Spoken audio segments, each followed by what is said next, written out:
This is one of my favorite videos in a long time, and that says a lot because recently I've made videos that have covered the Freedom Convoy reunion in Ottawa and the farmers' protest across Europe and around the world that stand up against the World Economic Forum.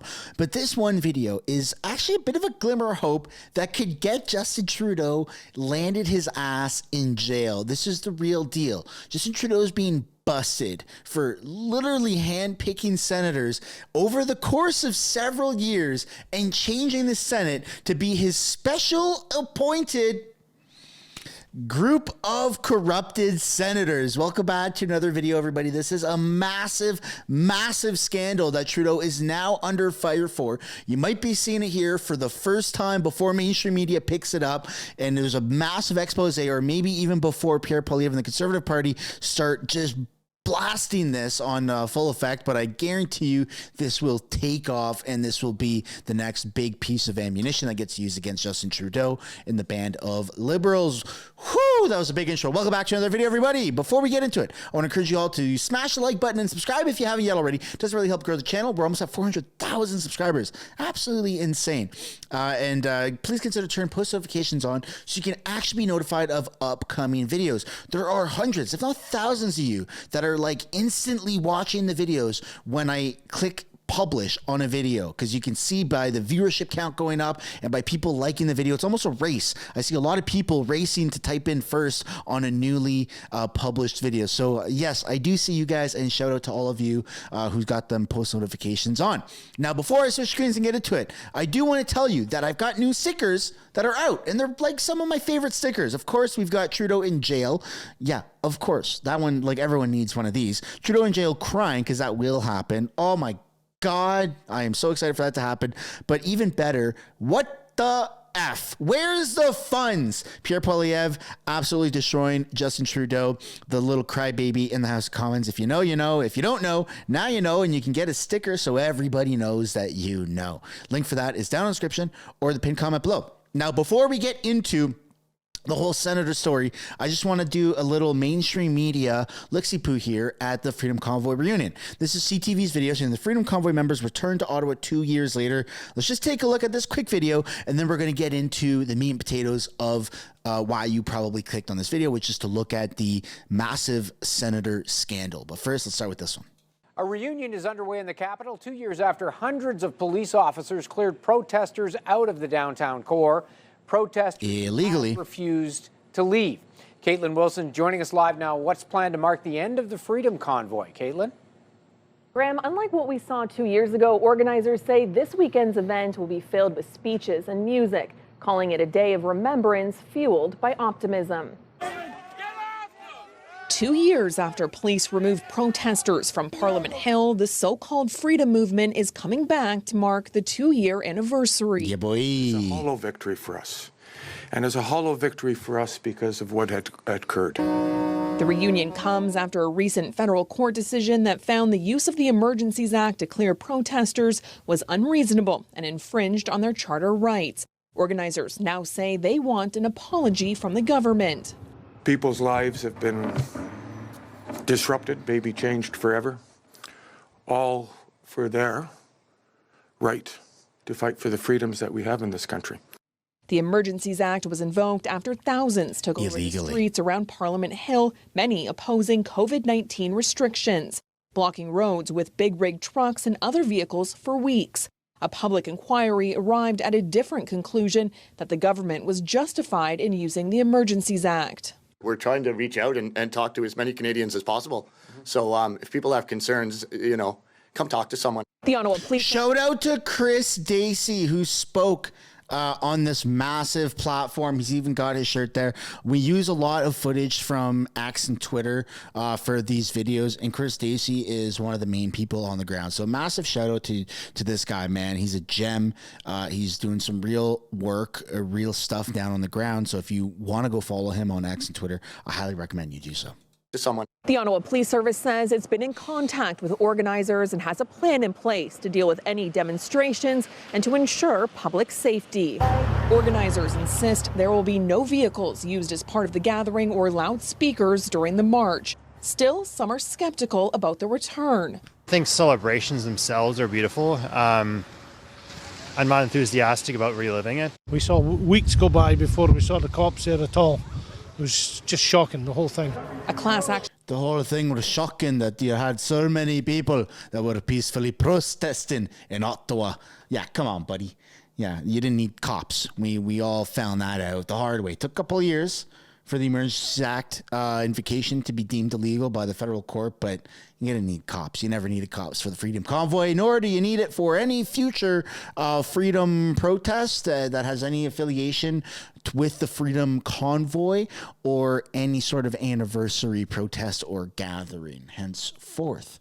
Yeah, it's always been peaceful. Anyways, love to know you guys think down below in the comments about that mainstream media video. Of course, I had to throw that in there. Oh, it's been a couple of weeks since we've seen the cops pull up. Who gives a shit, bro? You never needed the cops anyways.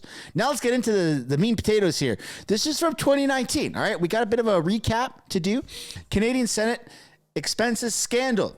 2019. Keep track of the dates. 2014. Trudeau removes senators from Liberal caucus.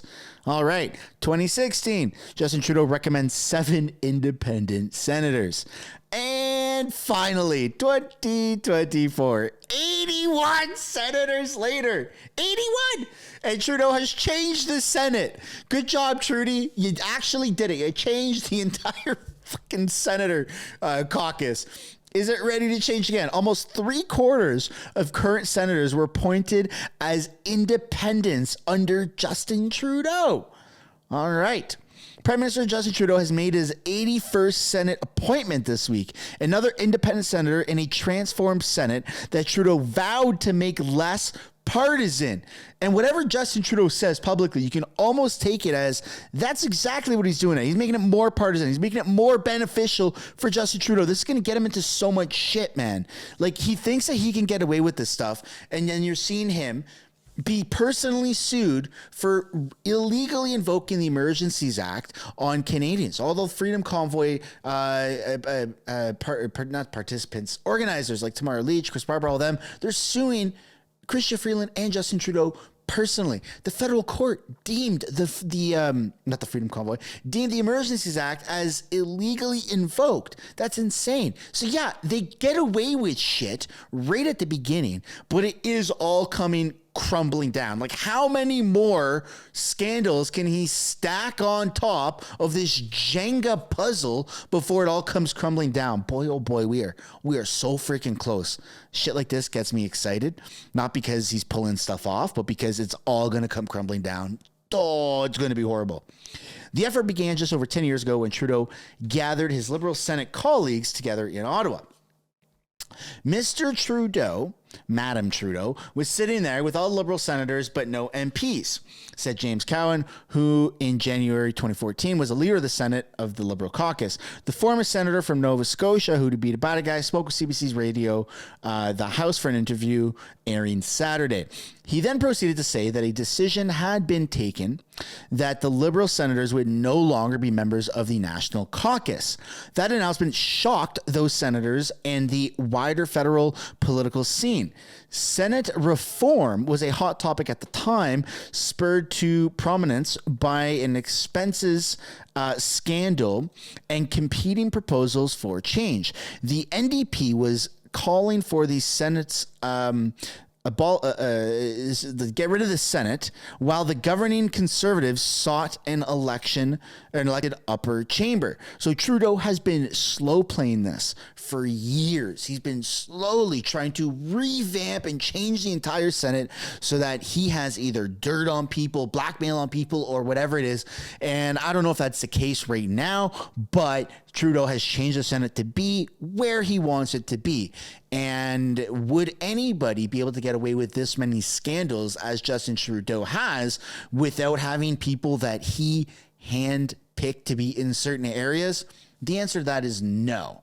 No one in there, and no one in the world has ever gotten away with this much shit. No leader in the world has ever gotten away with this much shit in an actual democracy, right? So Justin Trudeau has handpicked people. Anyone that is in a position where they can investigate Justin Trudeau, they're all handpicked by Justin Trudeau. That's like if I were to commit a crime or an ethics violation and I were to pick my best friend or somebody that's known me a very long time who I may or may not have dirt on to then investigate me, and then they turn around and say, no, Mr. Sunshine's good. Absolutely nothing to see here, folks. Everybody move along. But that's Justin Trudeau on a much, much, much higher scale.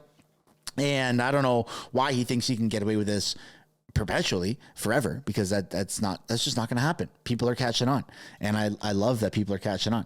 The Liberals were third party status, said Jane Cordy, who was a Liberal Senate for Nova Scotia at the time. She now heads a Progressive Senators group and is the longest serving senator in the Red Chamber.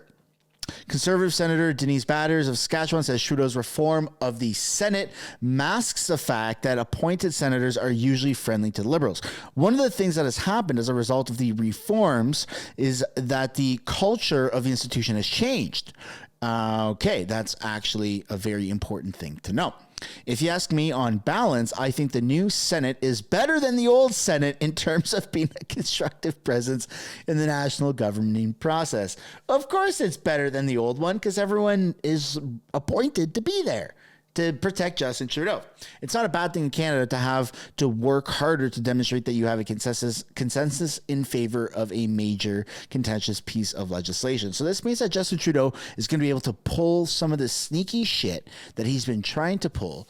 And this is very bad timing because we're heading into an election. So Trudeau has control of the Senate. Trudeau has changed policies to allow for extended voting, more mail-in voting ballots, and all of those things that are only going to benefit him. Trudeau is changing things now for the election that's scheduled for just under 2 years from now, but a year and a half from now. This isn't good.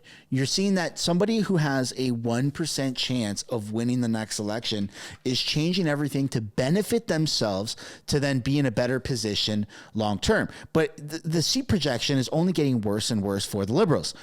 This is the first time in a while, if not ever, that you've seen over 200 seats projected for Conservatives. You only need 170 for a majority. I think we've done 194, 196.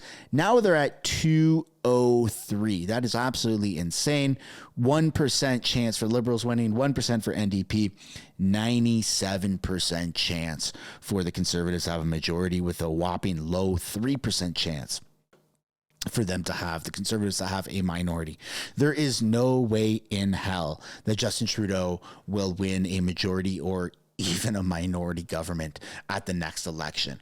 But what he can do is make everyone's life miserable and try to corrupt the system so much that for some reason, somehow, in some stroke of 1 in 10 trillion billion pieces of luck, that Trudeau somehow pulls off the next election, which is what a lot of people are really worried about. You saw a lot of corruption scandals involving the 81 million votes with the U.S. election. It seems like Donald Trump in America has an overwhelming presence over Joe Biden, as he should. Absolutely. Nobody in their right mind would disagree with that. And you're seeing the same thing here in Canada. Pierre Poilievre has an overwhelming, dominating presence over the whole political spectrum and political scene here in Canada, and there's no chance. Even Vegas odds, there's no chance anybody in their right mind would be betting or willing to bet on Justin Trudeau winning. But if you continue to see him pull sneaky and shady shit like the way he has, by extending the voting for mail-in ballots and shit like that, and now adjusting the whole Senate to fit himself, it's just weird and scary, because I'm very optimistic. I'm optimistic that Pierre Poilievre is not only going to win, but he's going to get a majority. I'm totally on board with that. I think that it's going to be only beneficial for the country. You're going to see massive changes. It couldn't hurt to just reboot the entire thing instead of just getting a conservative government. Getting a conservative majority would be absolutely tremendous. And I'm all for that. I'm on board. But there is a part of me, there's a small part of me, but there's a part of me, even with all of my overwhelming amount of optimism, that thinks that Trudeau could somehow pull some sneaky shit off to the point where the Conservatives don't win. I don't think it's possible. But I am nervous. And the more I see stuff like this, where Trudeau has control of the Senate and he's appointed 81 members as independent and just shit like that, ongoing stuff like that, it freaks me out, guys. It freaks me out. But I'd love to know what you guys think down below in the comments. Are you freaked out? Are you just totally ignoring anything that Justin Trudeau does? And you're thinking, no, yeah, Conservatives are going to win without a doubt. There's no need to worry. Because if I'm being honest, I need a little bit of reassurance. I need just a tiny bit of reassurance. I'm like 90, just like the polls, I'm 97% certain that Pierre Poilievre and the Conservatives are going to win. But there's a 3 or 2% lingering feeling that Trudeau will continue to pull some weird stuff. Like, I don't know, off the top of my head, black out all Canadian media on Facebook, and then what's next? Google? Like, he's probably could try to pull something like that. So we'll have to wait and see how it turns out. But I don't want to fearmonger. I don't want you to be too scared or scared at all, because Conservatives do have an overwhelming lead and overwhelming support for a majority government here in Canada. So it's not all doom and gloom. Don't get me wrong. But, like, you know, be realistic. You never know what could happen, and that's what's a little scary. But nonetheless, what you do have control over is smashing the like button and subscribing and turning post notifications on so you can be notified of any upcoming videos. And that's it. That's all, folks. I'll see you in the next one. Bye for now.